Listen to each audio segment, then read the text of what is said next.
Welcome to Facebook Ads Introduction Part 3.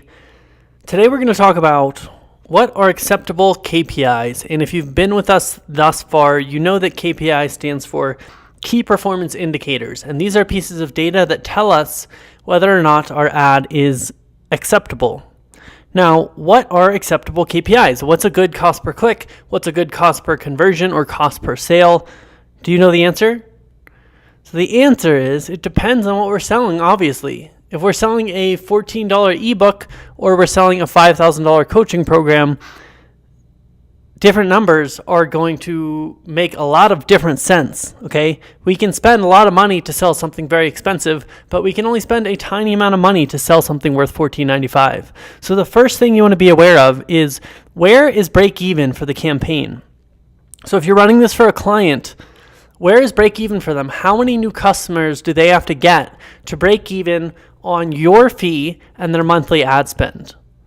So Facebook advertising services are easiest to sell if your client breaks even at one new client or customer. What does this mean? Let's say that you're charging $2,000 a month and your client is spending $1,000 a month on advertising with Facebook. So your management fee is $2,000, and then your client over the course of the month will pay Facebook $1,000. It's easiest to sell the service and pitch it to your client if they can break even on one new client. So let's say, for example, you're talking to a dentist. I use this example a lot. And one Invisalign contract, one new client for Invisalign is worth $4,000 to them. And you're talking to them on the phone and you're saying, so all in, you're going to be $3,000 this month. And here's how many leads I think you can get. And here's how many sales I think you can get. But as long as we get one new Invisalign contract for you, you are profitable. So it's easy for the client, the dentist, to justify that in their mind. They can think to themselves, that's right, as long as I sell one new Invisalign contract, I make $4,000, I'm spending $3,000. So at least I'm not losing money. And if they get two new clients, they're making $8,000 and spending $3,000. Three new clients, they're going to make $12,000, spend $3,000. That's a $9,000 profit. So that's a nice return right there, right? But what we want to do is hedge their downside and then show them the potential upside. So what's the worst case scenario? And can they break even on the worst case scenario? And then what's the best case scenario? And how much money could they make?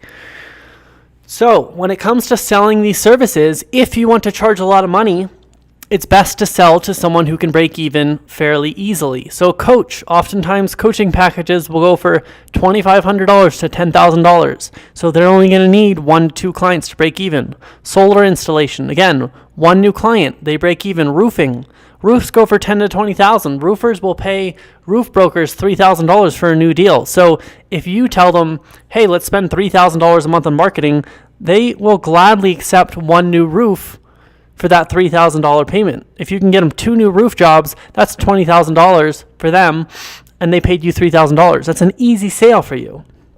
IT companies, real estate listings, a new listing is worth, in my market, $10,000 for a real estate agent. So if I can bring them one new listing and they paid me $3,000, they're going to be happy. If I can bring them 2, they're ecstatic, and they will keep paying me month after month. So do you guys see how much easier it is to sell your services for a high dollar amount if your clients can easily make that money back?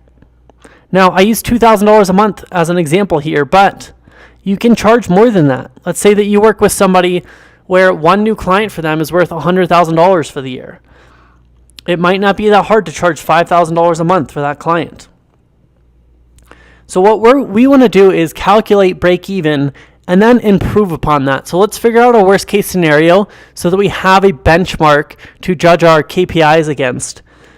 And then we can improve our key performance indicators.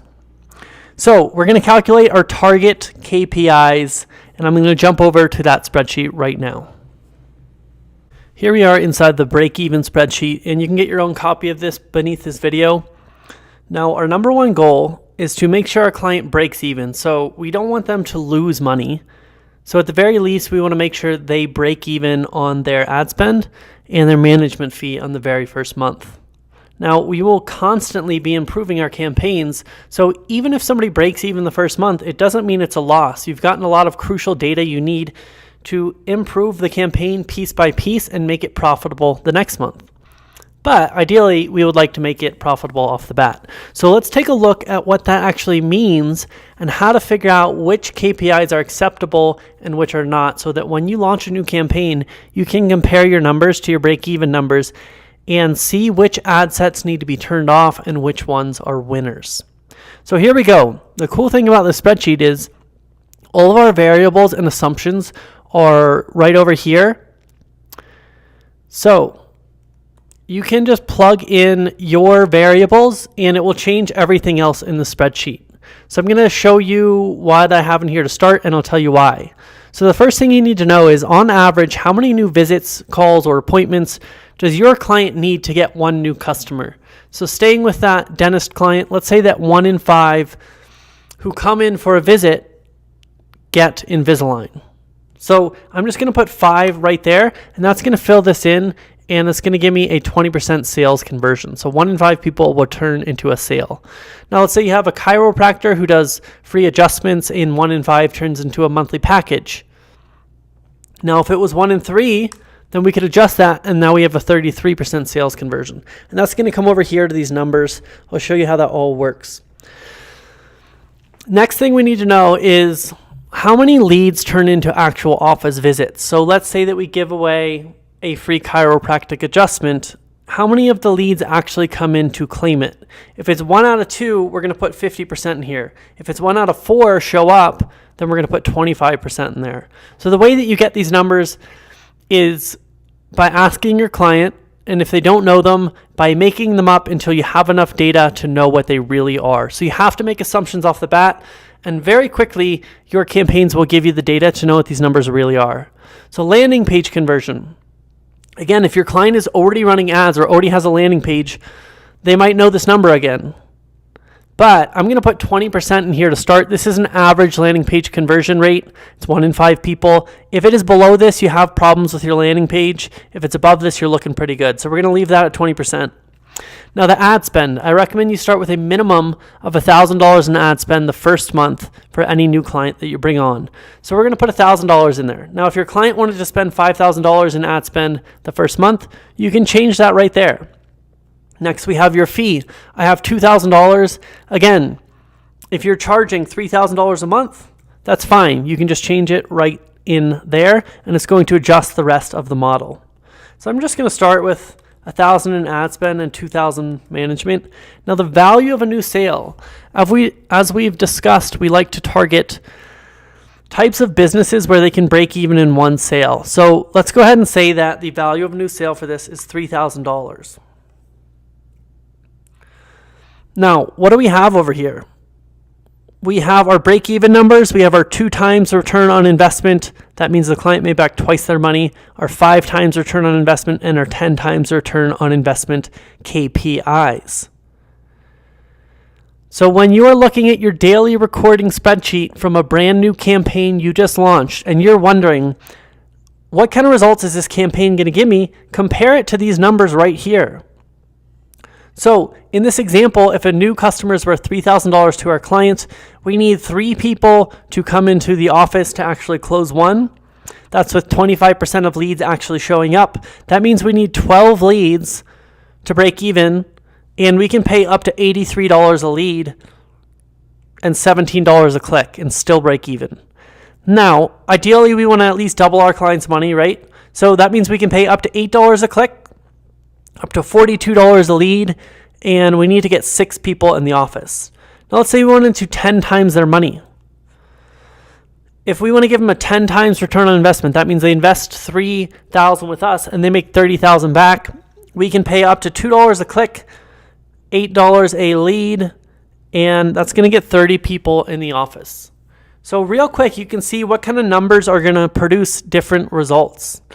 Now you can play around with this. So let's pretend that it takes 5 people into the office, but that 50% of people actually show up for an appointment. So I've had clients like this. 1 in 5 turns into a $3,300 client, but 50% of people will actually show up.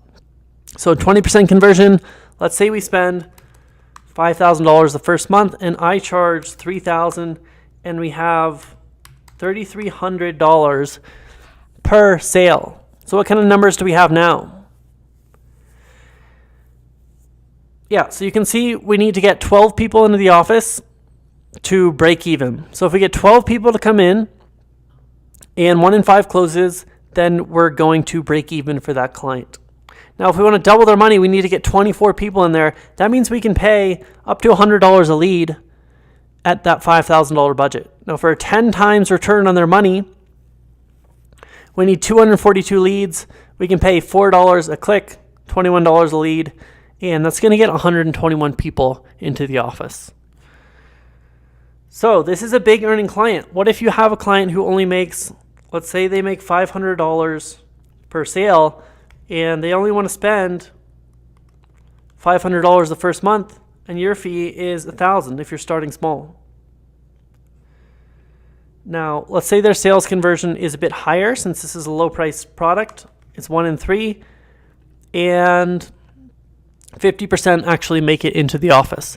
Now, this lead to office could be lead to phone call. So if you're working with a coach who has strategy sessions, how many leads turn into actual phone calls? So that number could be quite different. Now you can see here, to break even, we've got to get 9 people into the office, and we can pay up to $28 a lead. Now, if we wanted to 5 times our money, we'd have to get clicks for under $1, leads for under $6, and that's going to produce a 5 times ROI. So you can just plug in whatever numbers your client has, and you can see very quickly what kind of KPIs you need to hit. And after the launching your campaign video, you're going to learn how to get better KPIs. So let's say that you launch a brand new campaign and you're paying $8 a click.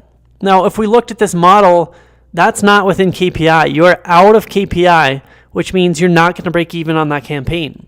So then we would go and we would troubleshoot the campaign until we get a better cost per click. So we'll show you how to do that after this. Go ahead and play around with this model, put in some more assumptions. Let me walk you through 2 more scenarios just so you get a good idea of how this works. Let's do high ticket coaching, and let's say that you charge $2,500 per client and you close 1 in 5. Or your client closes 1 in 5. So that's a 20% conversion rate. And let's say that 10% of webinar viewers actually schedule a call.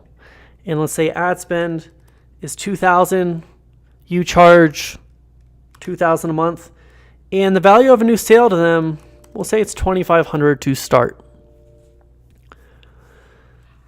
So this is a pretty typical model in the online world, is coaches who do strategy sessions to packages, and we teach some of that in this program. So you can see right here, if you're running a webinar funnel to produce coaching package clients for $2,500 each, then you need to get 8 people on a strategy session, and you can pay up to $25 a lead and $5 a click to break even. Now, ideally, you want to 5 times our money. That means you want to try and get clicks for $1, and you can pay $5 a lead, and you need to get 40 people on the phone to 5 times your money. Now, maybe those numbers don't really work for us and we can't get dollar clicks because our audience is too competitive. One thing we could try doing is raising our prices, right? And if we raise the price to, let's say we double it. Let's say we go from $2,500 to $5,000, and the sales conversion goes from 20% to 15%. To get a 5 times ROI, we can now pay $2 per click. So do you see there's lots of different things that you can change up to make these numbers work? Now I'll do one more scenario for you. Let's say that we are working with real estate agents, and let's say that 1 in 10 people they talk to turns into a listing. So I accidentally changed this box. You want to make sure you change the first box up top. So 1 in 10 turns into a listing. And let's say that 1 in 10 leads actually turns into a conversation. So you're closing about 1% of total leads. And let's say ad spend is $2,000. Your fee is $2,000. Let's say the value of a sale in this market is going to be $12,000 in commission for that agent. Now let's say I want my agent to at least 2 times their ROI, but ideally 5 times. What can I pay? I can pay $2 a click, $12 a lead, and they're going to get 17 people on meetings, and they're going to close some of those. So now I know if I'm running a campaign for a real estate agent and I go in my dashboard and I record my daily stats and my cost per click is at $2 and I'm hitting that 20% conversion rate on my landing page and I'm paying $12 a lead, I know I'm on track to hit 5 times ROI for that client, and they're going to be happy with 5 times ROI. And I know that if I'm paying $15 a click, I'm probably not going to make them any money, and we're probably not going to be working together unless I do something to improve that campaign. So again, just play around with this. You don't have to understand completely how this works, because we're going to dive into what to do after you launch a new campaign and how to make these numbers work for you. But I wanted you to get some practice with the relationship between each variable and how it affects the outcome of your campaign.